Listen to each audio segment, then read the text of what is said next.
Hey, what's up, everybody? It is Patrick Lovell coming at you on a very exciting, quite frankly. Is it Wednesday? Wednesday, yes, I believe it is Wednesday. Um, Wednesday, September 21st, 2022, and I am coming to you from a different location.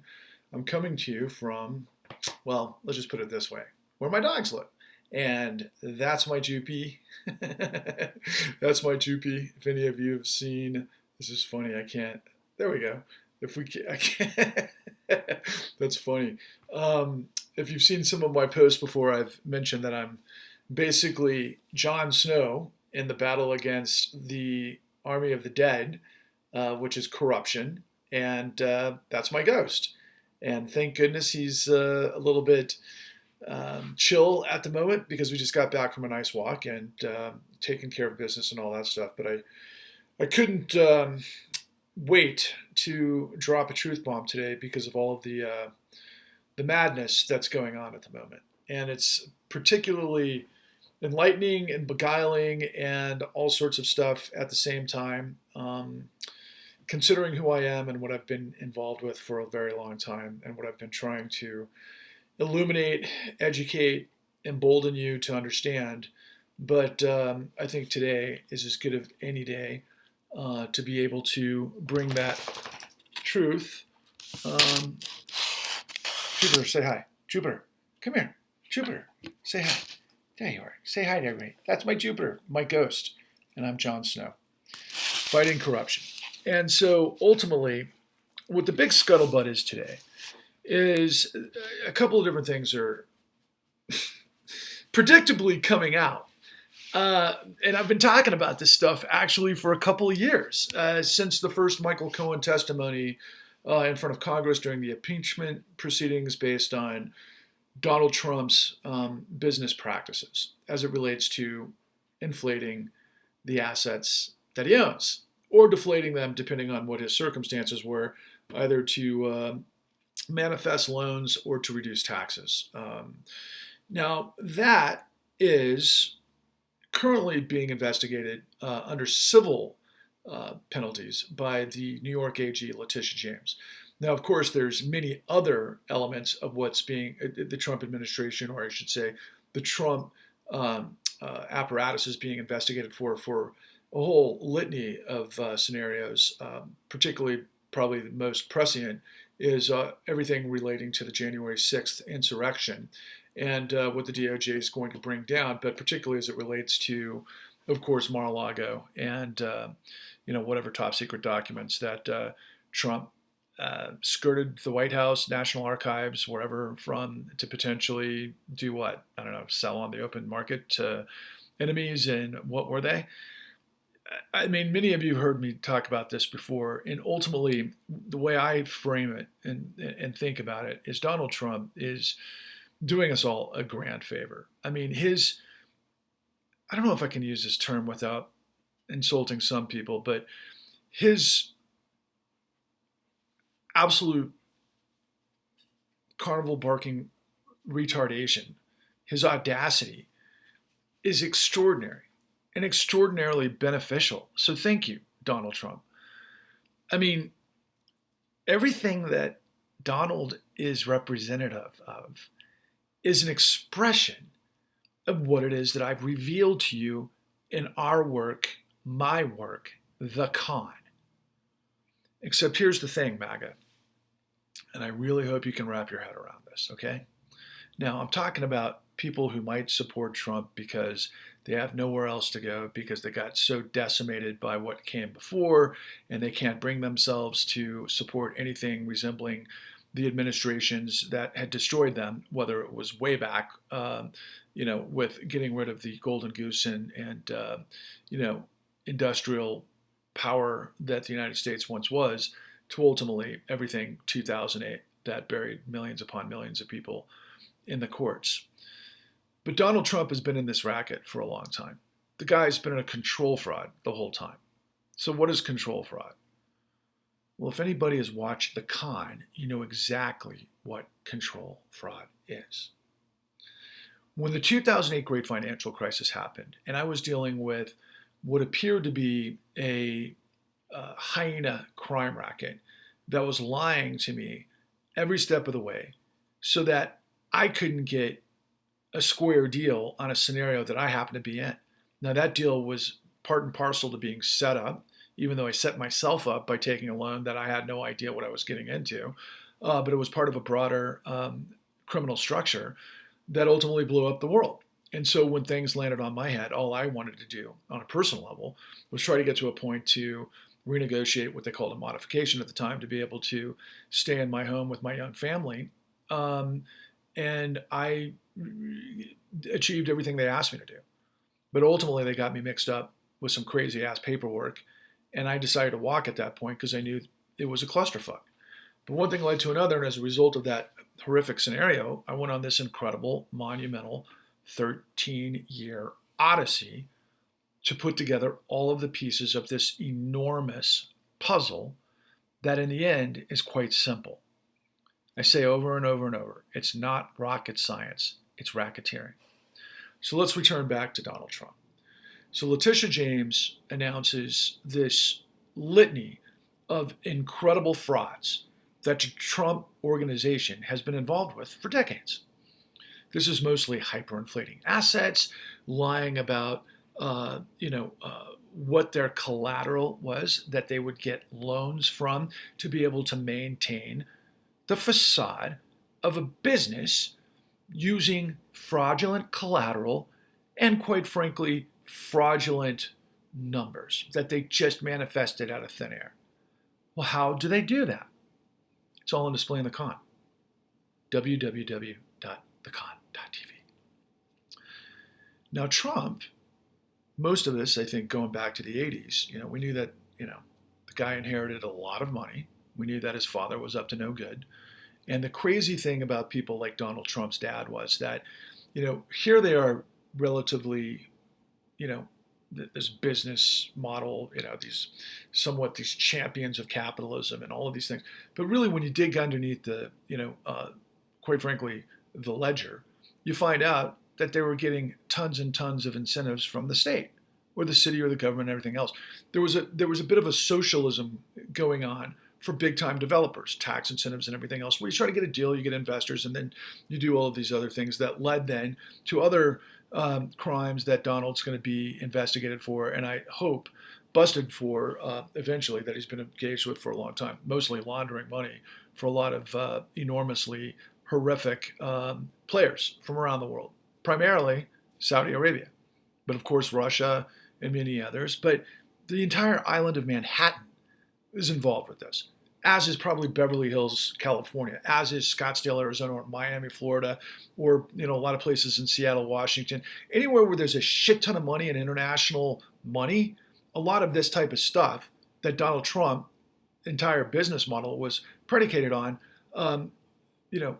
pretty much true to form, which it would involve real estate agents, appraisers, investors, law firms, accounting firms, all sorts of stuff, to skirt all the rules and regulations, to make up stuff, to basically maintain this sort of cash flow that banks would lend to.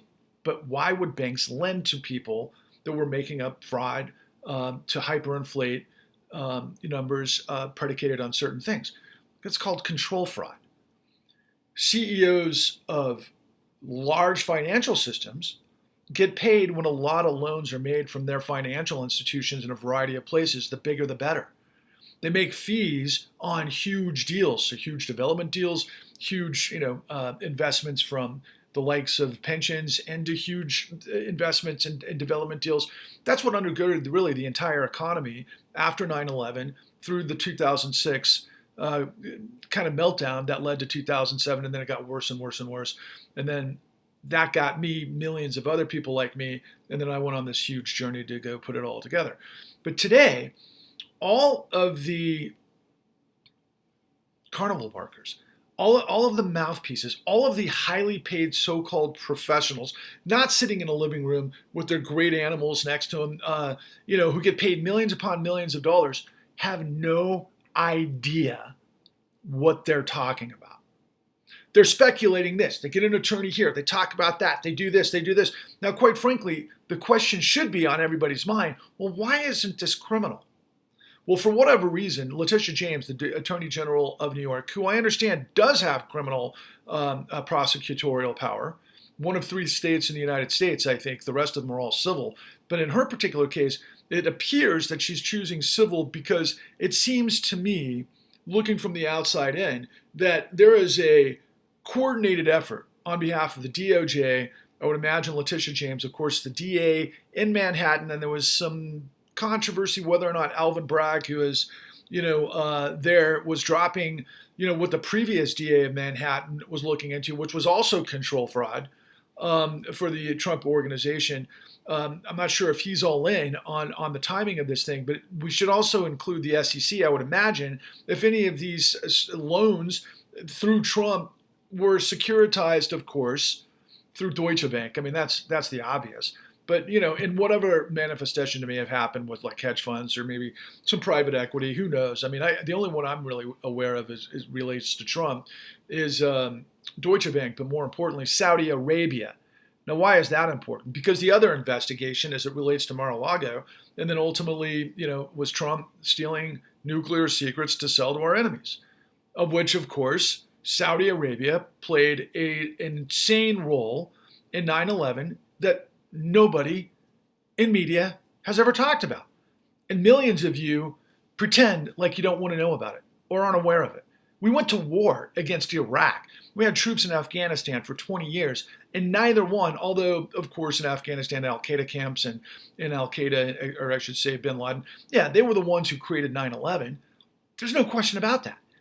But how they were able to maintain their financing and get these assets into the United States and everything else that I've talked about in the past, it was a no-brainer that the FBI already had the information, and that's a whole other story about these guys and where they were getting their money and how those at the highest levels of the Saudi monarchy were providing material support for the hijackers that flew planes into our buildings and then led to 20 years of war in the wrong place. And ultimately, that was buried, okay? But Trump said right before his live golf tournament a couple of weeks ago in New Jersey that he was like, in the most, again, egregious, bombastic, insane way. And he just said off the cuff to the media, hey, look, as it relates to the 9/11 families, he's like, nobody got to the bottom of 9/11. So what do you expect me to do? Was what he was saying. Read between the lines. Look, if we're not going to hold Saudi accountable, why wouldn't I do business with him? Which then, of course, leads me to speculate that maybe he's selling nuclear secrets to the country that was deeply involved with 9/11. Which would be a bit of a problem, would it not? But beyond that, what's going on today in media, and I looked at all of the different, echo chamber, cable platform, MSNBC, CNN, Fox, and so forth. None of these jokers, and it's going to go on ad nauseum in, really, the whole midterms is going to be predicated on this. Because Biden already said, right, that this midterm is about fascism against democracy. What I'm here to tell you and what I've been telling you and what I've been telling you nonstop is that this whole story, and Donald Trump is the perfect personification of this, this whole story is the emperor's new clothes on really bad acid. It's not rocket science, it's racketeering, which means it's RICO. It's organized crime. And the bottom line is racketeering, influence, corrupt organization. And Giuliani was the former, DA of Manhattan, who was like the godfather of RICO. And so ultimately, he's involved with Donnie in documentation fabrication as it relates to election certifications for the Electoral College to steal the election. That in its own right is absolutely insane. But have you ever seen a picture of Giuliani? I mean, the guy looks like a vampire. He's lost his freaking mind. I think he's had 3 marriages. He seems to be an alcoholic. I think he was drunk the night of the insurrection. And this is a guy who stood at the base of 9/11, with the blowhorn, showing incredible leadership. And this is where we are in 2022. I mean, the ultimate personification in real life is Giuliani. And it reminds me, how many of you have seen Braveheart? Remember the movie Braveheart where Mel Gibson's ally turned antagonist, turned ally after the fact, after he got betrayed, Can't think of his name. Sir William No, that was Sir William Wallace. Why can't I think of his name? Anyway, you know who I'm talking about. His father was grotesque. He was dying from this this disease that pockmarked his face, and he just looked like this insanely, this gargoyle-looking demon figure because he was rotting from corruption, his own betrayal, his own duplicity to hurt his own people for his own gain. That's who all these assholes are. And so the mainstream media is talking again about all of these different things, and they're not putting it all together. And so as it relates to Giuliani, for example, I don't have the resources to go out and prove this right now, but it's my speculation that Donald Trump learned about documentation fabrication in the run-up to the 2008 Great Financial Crisis. What we expose in The Con, and what one of the greatest investigative journalists in the United States, and who runs the ICIJ right now, a guy by the name of Michael Hudson, wrote a book after some incredible reporting in the Los Angeles Times in around 2004-ish, did a book called The Monster, where he revealed insane documentation fraud to change the paperwork on mortgage loans and applications to fit all of the numbers and criteria to get loans approved. And the reason they did this was because brokers were incentivized to do it, and everybody got paid to do it. Everybody got fees. Wall Street created warehouse lines to pretender lenders that use no underwriting to create liar's loans to be able to manifest fees that they sold in the pipeline through appraisal fraud that ultimately was induced by lender fraud that then went through the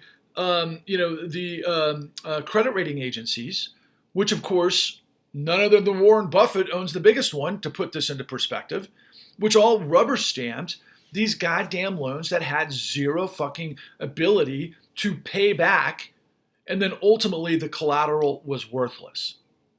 That's all backstory. And there's more. I mean, it goes into collateralized debt obligations and all of these different derivatives that then, was worth 600 trillion in notional value by 2007, somewhere in that vicinity, right before the whole globe blew up. And that's why ultimately the Federal Reserve had to step in and pull an end round on Congress.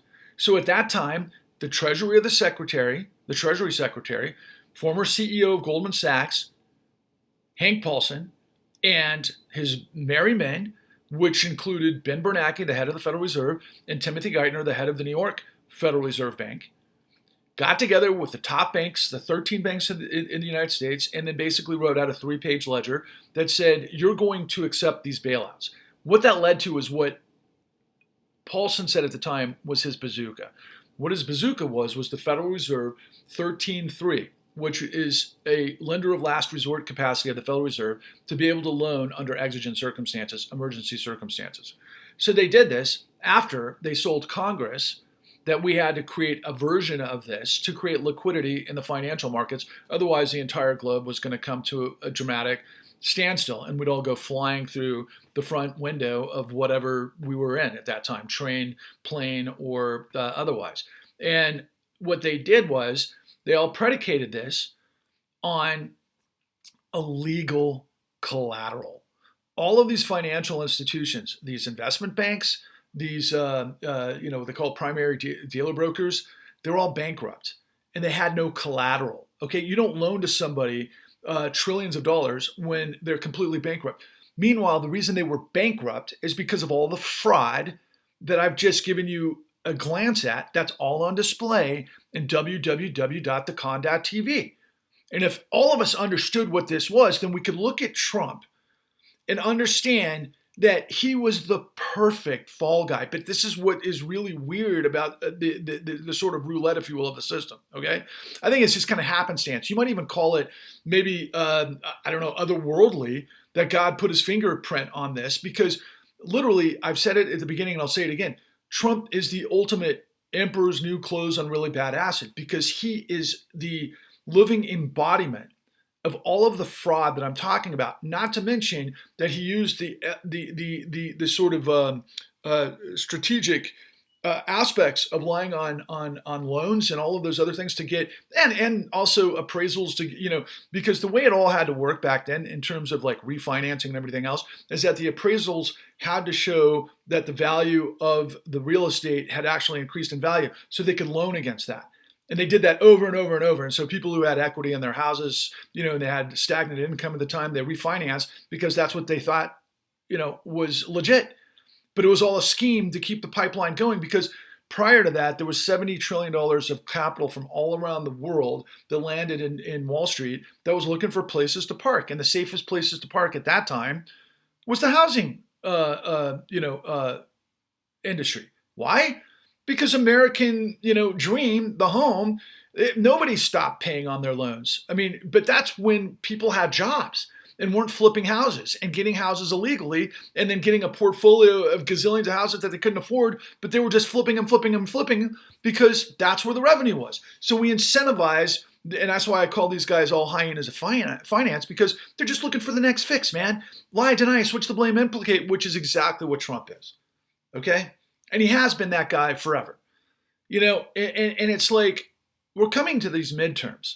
And there's millions of people out there that are going to be going at each other's throats because of what the mainstream doesn't tell us. And 99% of them don't know, okay?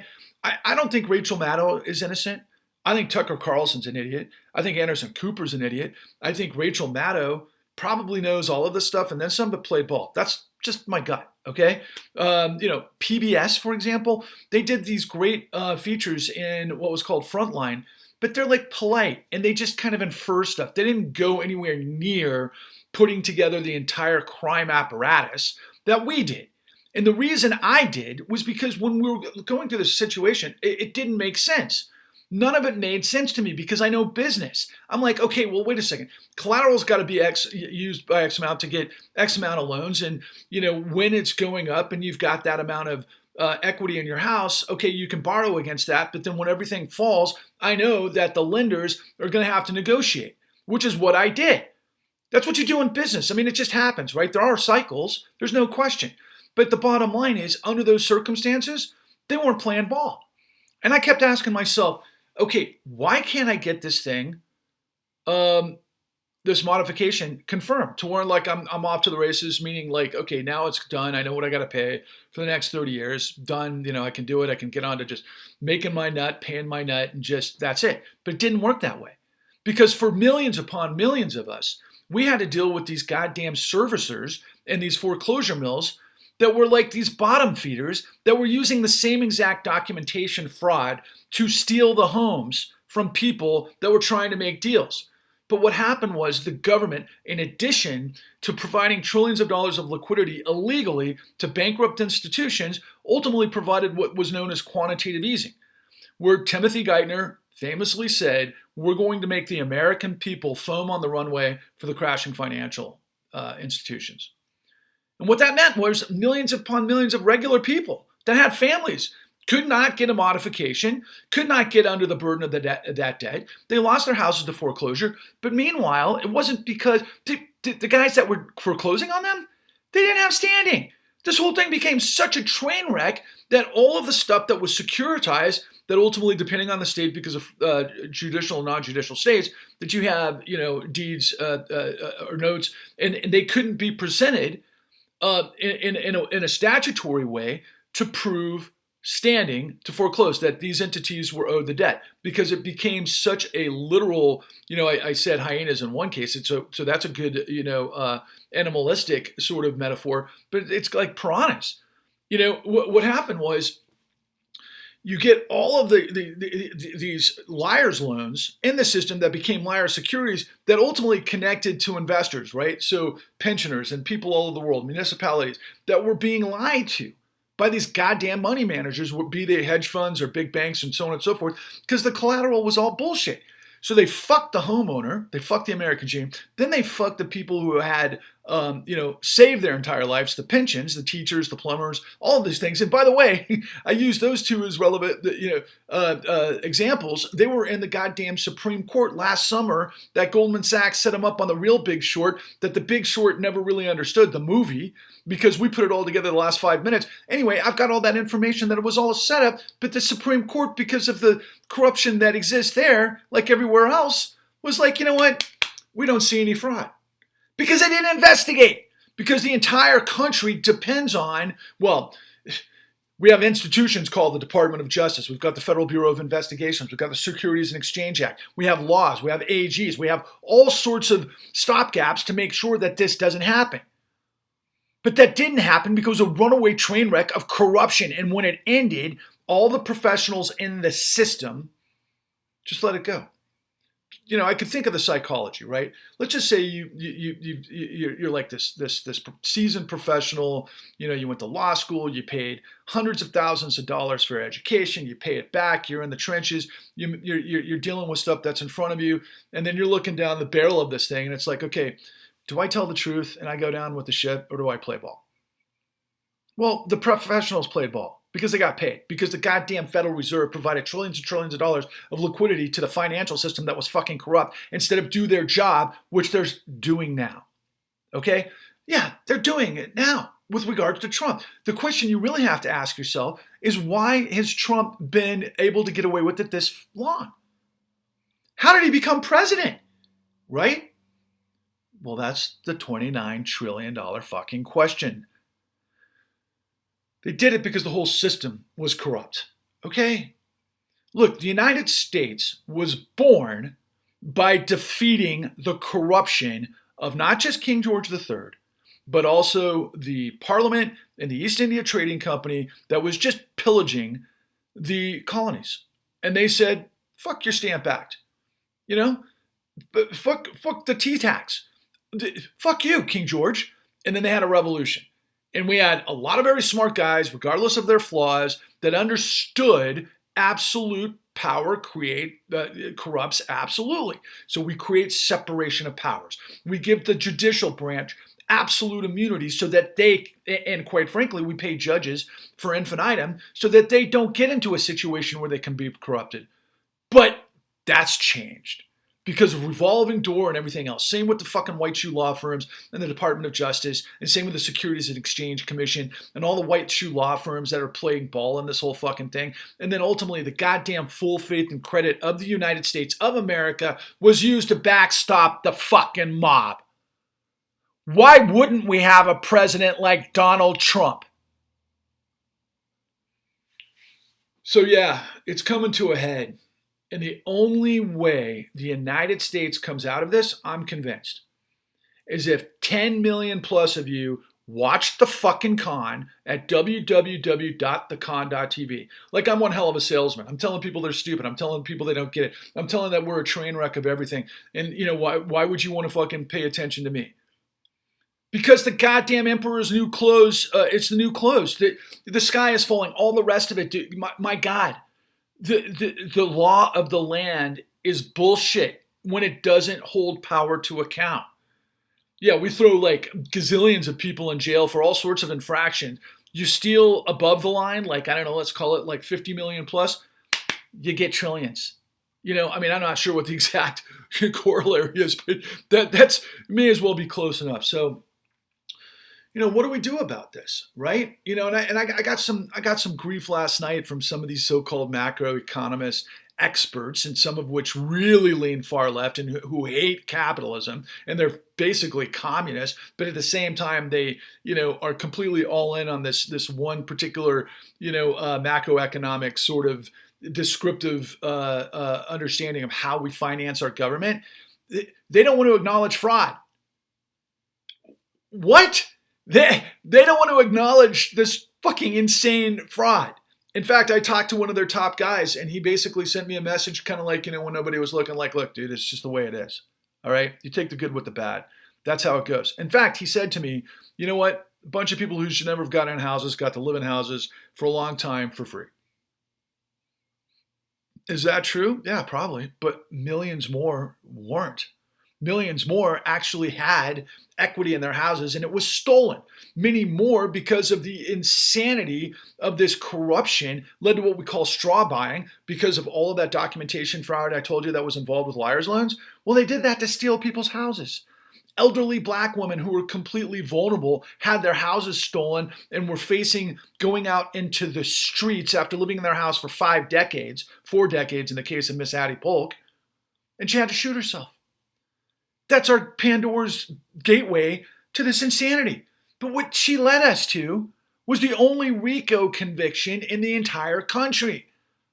So I think the one thing that I definitely have to express here that I don't really express often enough. My education, to get all of this information for you, cost millions of dollars. So I'm kind of a regular guy, right? I had, a BA in political science. I've been around the block. I mean, I've worked for some big guns in Hollywood. I've been around power for a long time. That's how I knew what questions to ask. And I understood, the premise of the United States because I studied political science. My father is an attorney, so I understand law. And I understand because of my father primarily, my father is bulletproof. He is so professional and so incredibly amazing at everything he does. And my father came out of the Navy first, okay? He was in the Merchant Marines, and then he went into, he was a captain of merchant vessels, and then he moved into commercial stuff. He runs the ship, okay? My father is a tight ship kind of guy. So when I grew up, I was kind of rebellious. I was kind of like, Mr. Libertarian, punk rock, anarchist guy because I could be, because I was born into this upper middle class, relatively privileged lifestyle. And I believed that the law was the law, like it was in my house.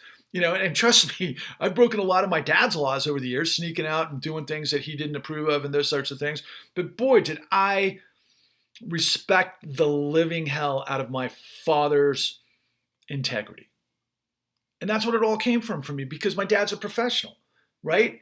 And so my view of the world was, okay, well, if you're going to be at the highest levels of a corporation, if you're going to be at the highest levels of our government, if you're going to be at the highest levels of our judiciary, are you kidding me? You've got incredible, unquestionable integrity. That was what I walked around this earth believing for 4 decades. And of course, I'm like all red, white, and blue America, man.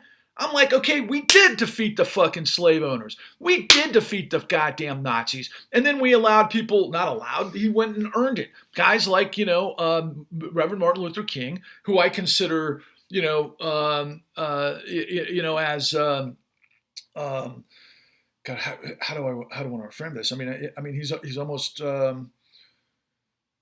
there's really no comparison. I mean, Martin Luther King was absolutely brilliant and amazing. And he just said what was so simple to understand. I just want us to live true to what we put down on paper. Live with integrity. That's what the United States is supposed to be. That's how we became the power that we were. That's how we overcame all of these incredible things. From the Revolutionary War, all the way through, all of the wars. It was like nonstop war. It has been nonstop war pretty much from the very beginning. And then into the Civil War and to all of these things like, quite frankly, World War II and then the Civil Rights. Why am I lecturing and I'm preaching about all of these different things? Because we're looking at real time, our media. Here's the ultimate irony, okay? Here's the ultimate irony. That Donald Trump calls out fake media. Because he's a lying, duplicitous bastard, and he's been using fake media the whole time for his benefit. And now you have all of these jokers in media pretending like they know what they're talking about. Meanwhile, if they get it right, which they need a major education from the con on, by the way, which will never happen, because we were actually, I know we had to have been canceled. We had to have been. And I know, I'm pretty sure it was BlackRock and Goldman Sachs, if you want to know the truth. And Chase, it was the whole fucking system, because they provide the liquidity for all of these platforms and these tech companies to be able to function. Yes, I am a capitalist. Yes, you need capital. I understand business, but I also understand the brilliance of bankruptcy. But you don't loan to bankrupt operations, especially if they went bankrupt through freaking crime. And there's a whole way of doing that. It's called bankruptcy for profit. And we've had, scandal. It's not scandal. they call it scandal, but we've had crime after crime after crime that's just gotten bigger, more bold, more incredible, and it's overwhelmed the United States' ability to fight off this disease of corruption. It starts in the S&L crisis, probably started way before that, but in terms of the modern era, junk bonds and fucking all this private equity bullshit in S&Ls that then led to, ultimately, they got that part of it right, meaning the regulators under Bill Black, who became my freaking mentor, thank God, who taught us all this stuff. And then ultimately you end up with the 2008 bubble. A lot of that was control fraud in the tech sector. And then ultimately we had the Enron and WorldCom frauds and Tyco and all that kind of stuff in about the 2004 era, which born Sarbanes-Oxley out of the Bush administration of all things, which was to hold the executives accountable. And so then we get to the 2008 great financial crisis. And as we show in The Con, one of the greatest heroes in American history, I think he's right up there with he needs the two guys that I believe that need their statues somewhere on the Washington Mall eventually. Really three. Let me bring three from the modern era. Bill Black, William K. Black, the greatest sheriff this financial freaking rot needs to get its comeuppance by. And then, of course, Dick Bowen. Unbelievably courageous what he did at Citigroup to basically prove that the fucking CEO, who was former Treasury Secretary Robert Rubin, lied to get Citigroup $3 trillion and himself $140 million because he was the former Treasury Secretary. He had that kind of power. They could suppress the investigations, and I could go on much more about that. That's in The Con too. And then the other guy that I would, you know what? We need a statue of Ferdinand Pakora on the Washington Mall. Millions upon millions upon millions of Americans need to understand what took place in the Great Depression and how the government dealt with it. That's when the government worked of, by, and for the people. That led to the New Deal. And so Ferdinand Pakora, this prosecutor that came out of Tammany Hall, which was corrupt as hell. In fact, I just read recently that out of Tammany Hall, they used to say, oh God, what did he say? Like almost like justifiable corruption, kind of something like that, some sort of misnomer of mental gymnastics that, the good comes with the bad sometimes. But Tammany Hall was just insane corruption. Okay? Insane.